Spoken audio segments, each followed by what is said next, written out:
Fala galera, muito bem-vindo a mais um episódio da Sala do Diretor.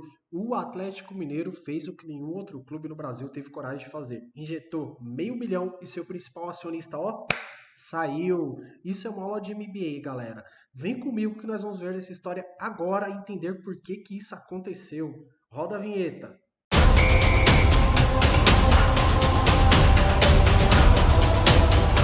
Sem muitas delongas, tá?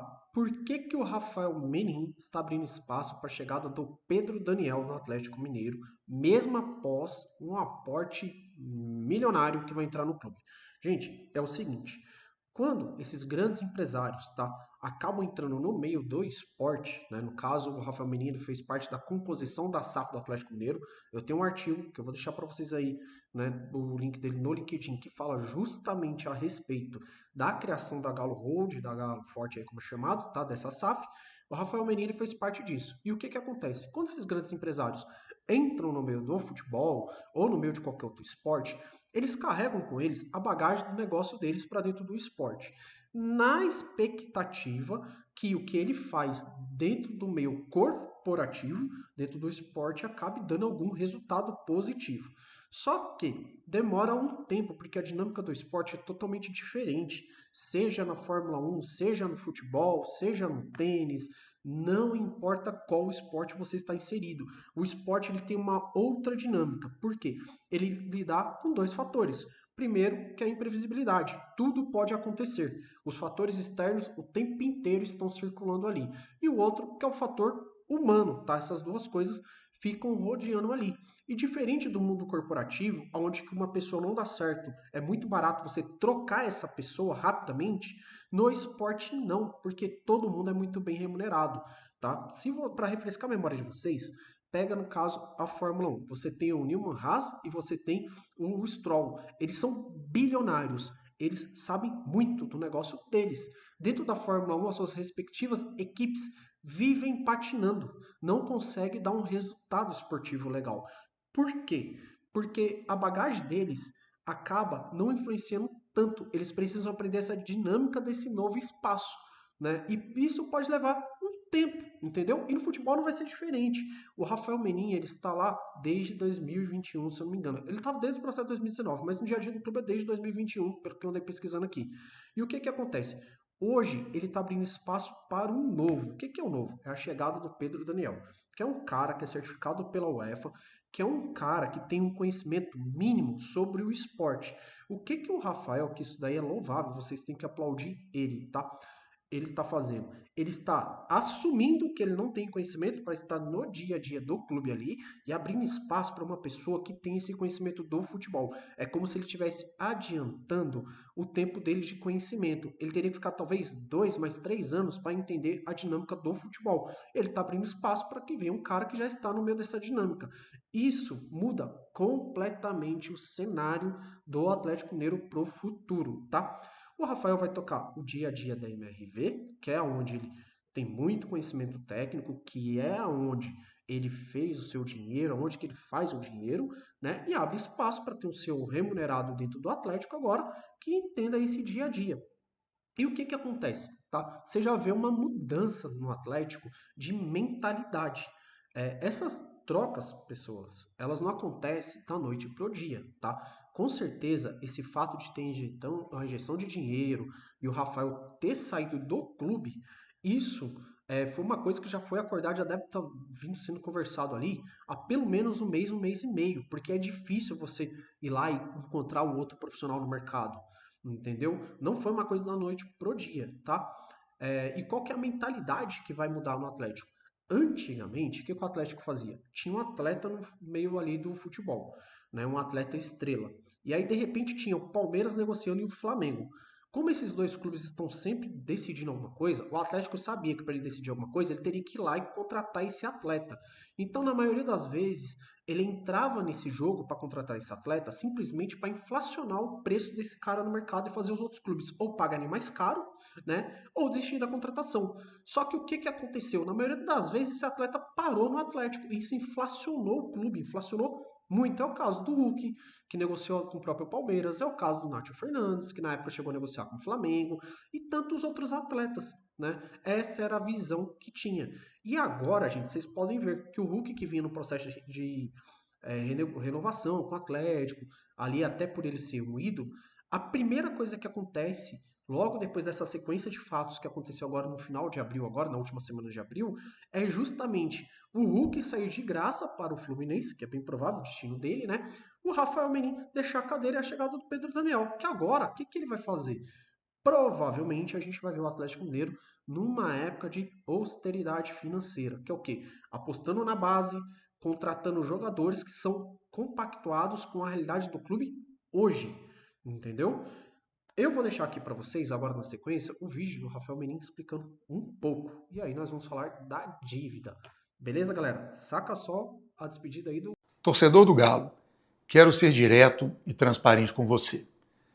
Gente, ao longo dos últimos anos, eu acompanhei o Atlético de uma forma muito próxima, intensa e diária, participando muito e ativamente da maior parte das decisões e da construção desse apaixonante projeto.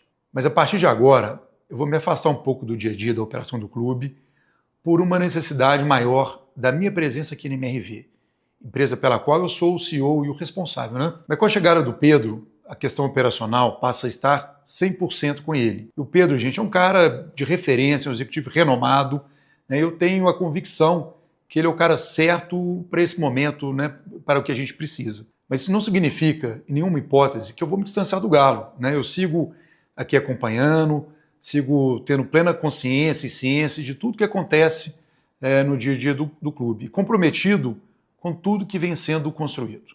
Sei das críticas que recebo, entendo muitas delas, discordo de algumas, né, especialmente quando elas fogem do bom tom, né, ou se tornam desproporcionais, mas faz parte, né, vida que segue. Mas nesse momento não é hora da gente fazer balanço de erro, de acerto, né?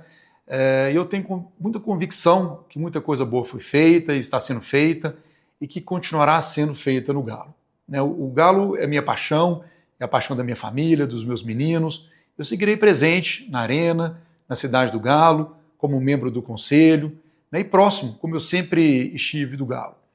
Mas a partir de agora, sem a participação no dia a dia da operação. Pessoal, eu tenho a certeza absoluta do que foi construído até aqui e de onde queremos e onde nós vamos chegar. E o Galo segue com uma estrutura definida, com clareza de papéis e responsabilidades. E assim que tem que ser o clube, né?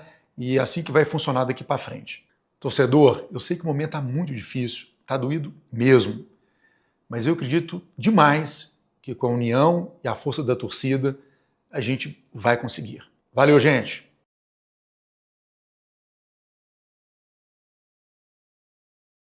Então, galera, o Atlético, por que ele está devendo muito dinheiro? Agora nós vamos olhar uma situação econômica do Brasil, tá? O que acontece aqui no Brasil? É um país emergente. Ele foi governado, gente, por 20 anos, por governos que nunca olharam para a economia.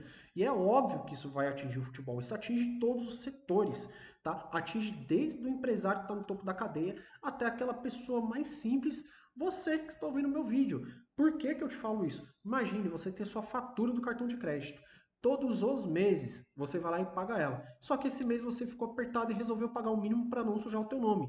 No mês que vem, ela vem mais cara. É exatamente o que acontece com o Atlético Mineiro. E olha por que isso acontece. Aí eu vou trazer para vocês aqui justamente a pesquisa que eu fiz para escrever o artigo, tá? E para ilustrar melhor aqui nossa conversa. Galera, isso aqui é a taxa Selic, tá? É exatamente como ela está hoje. Esses dados eu bati agora de manhã para vocês. Galera, lá em 2019, que foi quando o Atlético montou um elenco estrelado, que aí aparece o Hulk, Nath Fernandes, Paulinho, monta aquele time que é campeão brasileiro, que depois vai para a Libertadores e acaba sendo eliminado pelo Palmeiras, a taxa de juros ela era muito baixa. Então o que valia a pena? Você pegar dinheiro emprestado e pagar esse empréstimo depois e ter um elenco estrelado. Só que ela só foi subindo. Depois de 2021, ela começa a subir e não desce mais. E aí o Atlético estava endividado. Ele estava bem endividado aqui. Então, nesse momento, o capital de giro do Atlético Mineiro ele estava sendo corrompido pelos juros. E tinha muita expectativa do clube ele cumprir alguns papéis esportivos, como, por exemplo, ganhar uma Libertadores, de repente o clube ganhasse uma Sul-Americana, né, ganhasse 2 brasileiros. E lembra que eu falei da imprevisibilidade do esporte? Isso não acontece, gente. Não é assim que acontece. Porque o seu atacante pode perder um gol cara a cara ali, no contra-ataque você tomar um gol, ou de repente uma bola bater na trave. O esporte, gente, ele é dinâmico. Por isso que é muito complicado. O dinheiro ele não resolve dentro do esporte. E aí, galera, eu vou trazer para vocês aqui a inflação do Brasil, tá? Ela ficou por trás. Essa é a inflação do Brasil, tá? Em 2019 você tinha uma inflação ali acima um pouquinho de 4%. Em 2020 ela dá uma caída, mas em 2021, olha o salto. Cara, basicamente o poder de compra do brasileiro aqui, ele acabou. Ele nunca mais voltou para os patamares. Por quê? Nesse momento aqui, se você pesquisar o preço de um carro em 2019, o carro mais barato do Brasil acho que custava 50 mil reais. Acho que era o Kwid ou o Mobi, era um desses dois veículos. Nesse momento em 21, esses carros subiram para patamar de 80 mil. E esses 80 mil nunca mais caiu, porque aqui no Brasil tem-se o péssimo hábito de nunca descer o preço de nada, entendeu? Só desce se for lá e dar uma canetada. Aqui não desce, as montadoras nunca mais desceram. E no mercado é assim, o mercado ele acabou de ser contaminado pela inflação. Quando você fala que o mercado está contaminado pela inflação, é por isso. Nunca mais desceu o preço. Por mais que você tenha essa inflação aqui, ó, o seu poder de compra ele nunca mais vai ser o mesmo, porque já teve um pico lá atrás. E nesse momento o Atlético Mineiro estava sendo vítima do dinheiro dele, que estava cada vez valendo menos, e sendo vítima do quê? Da taxa Selic, que está lá nas alturas, entendeu? Então o capital de giro do Atlético que ele precisava ter ali, que era uma folga de 300 milhões, ele não estava tendo. Então todos os meses ele estava devendo esse dinheiro. Todos os meses ele estava operando no vermelho. E aí eu trago aqui para vocês, gente, um quadro resumo aqui para vocês ilustrar melhor aqui, né, nossa conversa aqui. Vou aumentar isso aqui, acho que assim tá bom, né? Dá para ver isso daí. Deixa eu tirar a Selic aqui para não ficar poluindo ali e tirar o IPCA. Opa, tá eu aqui, tá o resumo. Beleza. Ó, é o seguinte, galera, isso daí é o resumo do cenário. Então você tem o 2019, né, um período legal, Selic a 6%, IPCA 4,3%, que é a inflação. Juros baixos, valia a pena, né? Que eu falei para vocês, montou o elenco estrelado. 2020 e 2021, você fica com o endividamento acelerado, porque olha os 10,1 aqui, ó, que eu mostrei para vocês lá no gráfico. Né? Então, ó, descolou. Olha o que acontece em 22 e 23. É lógico um cenário de crise. Entendeu? Não tem como não ser um cenário de crise, é óbvio. Agora a taxa de juros está lá em cima e você tem uma dívida alta. É como se você tivesse uma dívida de 3 mil no seu cartão de crédito e em 21 ali você fala, poxa, dá para pagar. Aí vem esses 10%. Eu lembro nessa época, gente, com o aluguel reajustou 14%. Entendeu? Na época eu morava de aluguel, então foi preciso renegociar esse aluguel com o proprietário, né, do imóvel que eu alugava. E, gente, 14%. Imagina, o meu dinheiro, assim, da noite para o dia, não pagava mais o meu aluguel. Né? Isso aconteceu com o Brasil inteiro, gente. E olha que a Selic nunca mais desceu. E aí o Atlético é agora onde ele faz esse aporte de 530 milhões, que é justamente para quê? Para conter o aceleramento dessa dívida, galera. E aqui eu trago para vocês aqui ó, o impacto na dívida do Galo, né? Eu trouxe esse resumão aqui, ó, que é para vocês entenderem, ficar aí na tela, vocês poderem ler com calma, né? Que é o que vai estar lá no meu artigo, né? Que é o clube aproveitando as baixas para pegar dinheiro emprestado ali, aí 20, 21, ó. Até colocar, ó, o clube contrata pesado, o Hulk, Nath Fernandes, foi justamente questão de janela de transferência, ó. E aí ele assumindo que a Selic permaneceria baixa, né? Ele assumiu, e não é o que acontece, né? Aqui já a Selic já descola logo na sequência, 22, 23 ela já extrapola, né? Então a dívida do Galo, ó, tá até aqui, ó, que era 100 milhões de juros, ela solta para 250, que é os 300 milhões que eu falei para vocês, né? Então, ela começa a subir por ano quase 600 milhões ali, ó. Tem até a continha que eu vou deixar para vocês aqui, né? E hoje o que que acontece? A Selic está em 14,50%, o clube paga juros, mesmo com um aporte de 530 milhões, né? Então, o que que o time está fazendo nesse momento, galera? O que que está acontecendo, né? Ele está tentando conter essa aceleração dos juros dentro do seu cenário para tentar controlar o seu fluxo de caixa. Então, gente, o Rubens Menin ele fez um vídeo explicando isso para a torcida. O que ele está falando é justamente desses números aí, é que ele não fala de números. Eu vou deixar o vídeo dele aqui para vocês entenderem aí o posicionamento dele, beleza? Dá uma olhadinha aí no vídeo aí, galera. Atleticano e atleticana, um minuto da sua atenção. Vamos falar de um assunto muito importante, que é o aporte financeiro que nós vamos fazer no Atlético. Queria destacar alguns pontos. Primeiro, quando a gente entrou nesse processo em 2019, os juros no Brasil eram muito baixos. Eles cresceram muito, está pesando no bolso de todo mundo, da população, dos torcedores, das empresas, né? E no Atlético não é diferente. Pra você ter noção, no ano passado nós pagamos 250 milhões de juros. Isso compromete toda a estrutura do Atlético, né? E o que a gente quer fazer é atacar esse mal pela raiz. Alguns aportes já foram feitos, outros serão feitos em breve. Mas nós queremos acabar com a dívida bancária, que é a que mais prejudica o Atlético. E aí dá realmente energia e gás para o Atlético voltar a respirar normalmente. Esse é um ponto importante. Eu estou super comprometido. Como você sabe, eu sou atleticano de várias décadas, né? Eu nunca me arrependi de estar fazendo esse investimento no Atlético. A gente faz o nosso melhor. Temos uma equipe hoje no Atlético de altíssimo nível, que está nos ajudando muito. E isso vai fazer diferença lá na frente. Então, com esse passo que está sendo dado agora, que eu entendo que a torcida às vezes faz crítica, é natural, as críticas precisam acontecer no futebol, ainda mais no Atlético, que é um clube de massa, mas diferente de todos os outros clubes do Brasil, como todo mundo sabe disso, né? Elas acontecem. Eu não estou pedindo que elas acabem, não estou pedindo paciência, acho que tem momentos bons e ruins, apenas estou dando ciência que estamos trabalhando com muita seriedade, muito empenho, para ter o nosso galo cada vez mais forte, que é o que eu quero. Esse é o maior projeto da minha vida, é o mais difícil, mas é o que eu, talvez o que eu mais gosto, e vou fazer isso com muita paixão, muito amor, muita seriedade. Então é isso aí, vamos juntos, que o galo é muito grande. É isso aí, galera. A gente viu o Rubens Menin falando aí da dívida, que é tudo que a gente falou aqui no vídeo, né? O que eu faria se eu fosse diretor do Atlético Mineiro nesse momento, tá? Primeira coisa, que eu montaria uma base para médio e longo prazo para vender esses atletas nas melhores oportunidades que aconteceu. Esqueceria totalmente o resultado esportivo. Só montaria um time para não cair para a Série B, para ficar pelo menos na zona sul-americana, né? Porque é onde você vai ter uma exposição de marca a nível continental, que favorece você ter um melhor patrocinador, entendeu? Os anti-rights lá da Arena, né, que está sobre a MRV, eu tentaria negociar com a MRV para tirar o nome dela e botar um parceiro de fora para trazer esse dinheiro, né? Eu acho que isso daí não seria nenhum empecilho, uma vez que a família da MRV também se diz atleticana. Então acho que não seria nenhum empecilho fazer uma coisa dessa e tentaria fazer o quê? Ajustar esse fluxo de caixa para o Atlético diminuir a sua dívida bancária, que é muito alto. O Atlético hoje basicamente ele trabalha para pagar juros.